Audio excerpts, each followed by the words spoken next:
So describe for me Gaza prior to Israel's disengagement in 2005. Gaza is a heavily populated part of Israel along the coast. On the south borders Egypt. On the north it comes just shy of Ashdod and Ashkelon, and it's fairly narrow, a few kilometers wide. And it becomes much more heavily populated in 1948 when many of the Arabs who flee Palestine go to Gaza.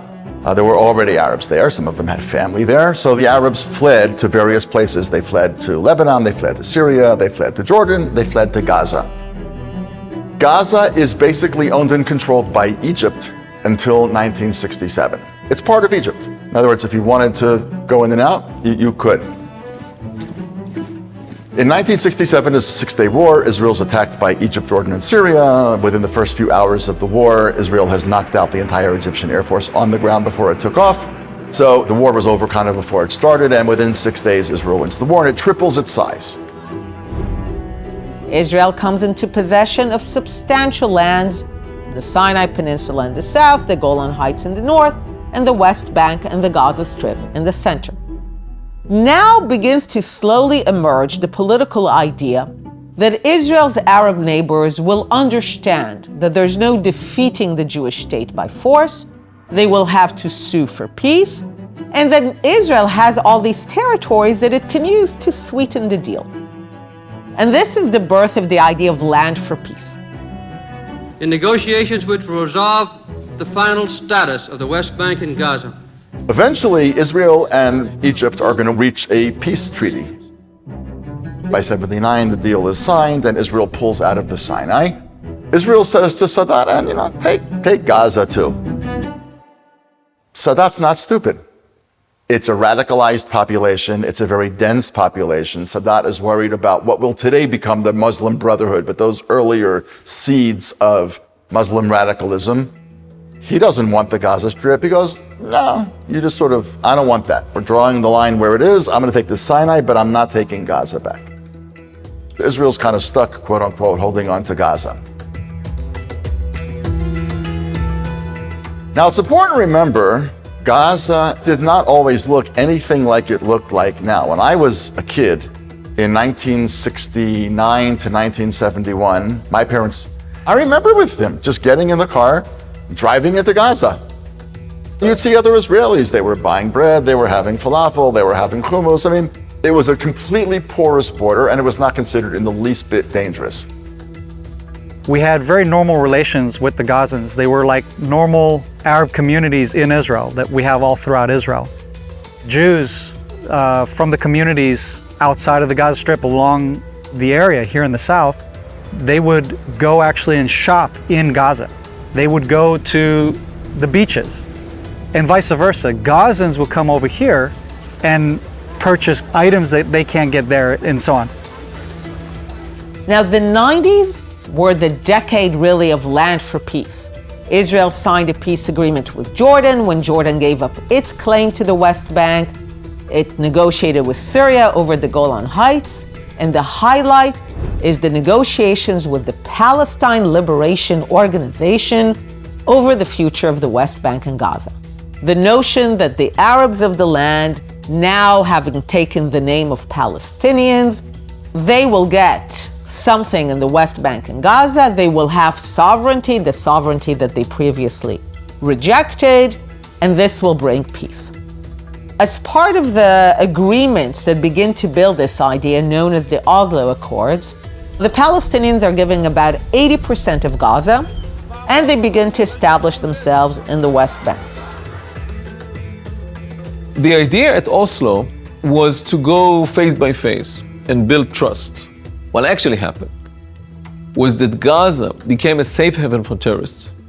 Hamas was able to flourish under the rule of the Palestinian Authority of Yasser Arafat, who did very little to stop Hamas. And as long as the peace process continued, Gaza became a more and more severe problem. I killed myself to give the Palestinians a state. I had a deal they turned down that would have given them all of Gaza, all of Gaza, between 96 and 97% of the West Bank, compensating land in Israel, you name it. Israel puts on the table a proposal for a fully sovereign state of Palestine in the West Bank and Gaza, no settlements, capital in East Jerusalem, including holy sites. Arafat walks away.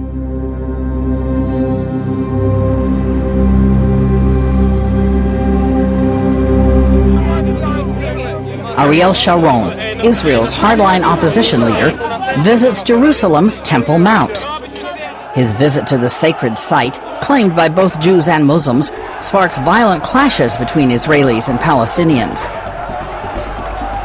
And at that stage, the Palestinians started to impose the Second Intifada on the Israeli public.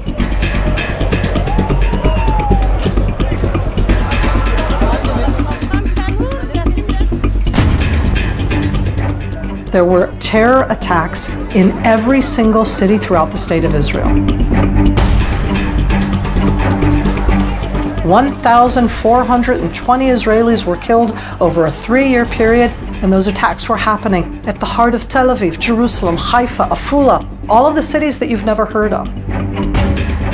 People being blown to bits for going out to pizza, boarding a bus, cafes, hotels. It was a murderous campaign against our civilians in our streets.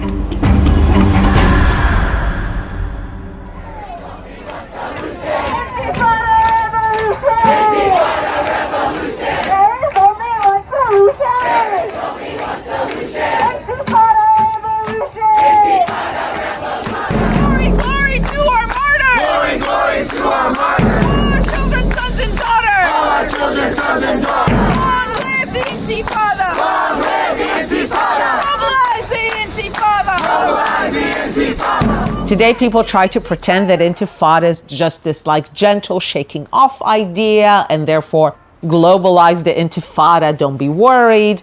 We've lived through it.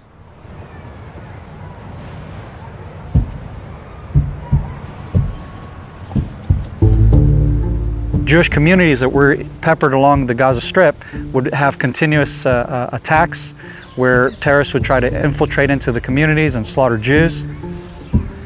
It was a nightmare. Over the course of time, basically large parts of Gaza become closed off. But there are still Israelis living in Gaza, especially along the northern end of Gaza, with an area called Gush Katif. At a certain point, Ariel Sharon, who was then the prime minister, decided he was going to pull Israel completely out of Gaza. We were going to give Gaza to the Gazans. There will be some relocation of Jewish communities. The way I understand it, we have to disengage from Gaza.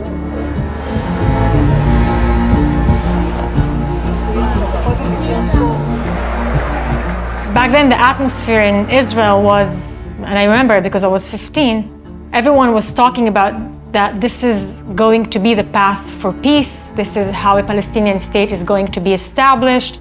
Gaza is going to become the Singapore of the Middle East. It's like a tiny country, very fertile, the most beautiful beaches. We're giving them the greenhouses that the Jewish people built that used to import the flowers to all of Europe. They can go and fish, they can build, we're going to help them in tech. This is like the path for peace. Gaza Strip was not a land for peace agreement. It was a decision by Sharon and his administration to leave Gaza for strategic military reasons. You had 8,000 settlers that were costing Israel so much, and there's absolutely nothing for Israel in the Gaza Strip. I have friends that bled and died to defend those Jewish communities. So it was very sad, to be honest. I mean, for me personally, I believed in what we were doing, providing security for Jewish communities living in the Gaza Strip area, Gush Katif and so on. And I believed in building the relationships that we had with the local Palestinians in Gaza. I'm a Bible-believing Jew. I believe this land was given to us by God. And based off that understanding, it's not mine to share. with whomever, for whatever reasons, and definitely not if it has something to do with fear and intimidation.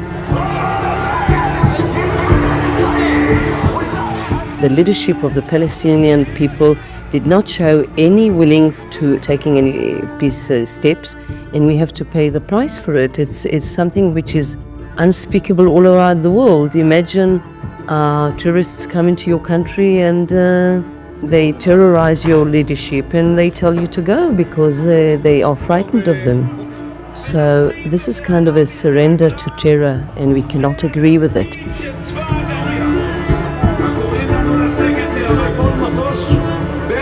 It's my homeland, and we are going to stay there. We are not going to let anybody to take us from our houses and to lose this part of the land of Israel. Israeli Finance Minister Benjamin Netanyahu resigned today to protest Israel's upcoming withdrawal from the Gaza Strip. Opening up Gaza for the inflow of terror, I think that we are going to strengthen Gaza. It will become an Islamic terrorist base which will endanger not only Israel, but many others in the world.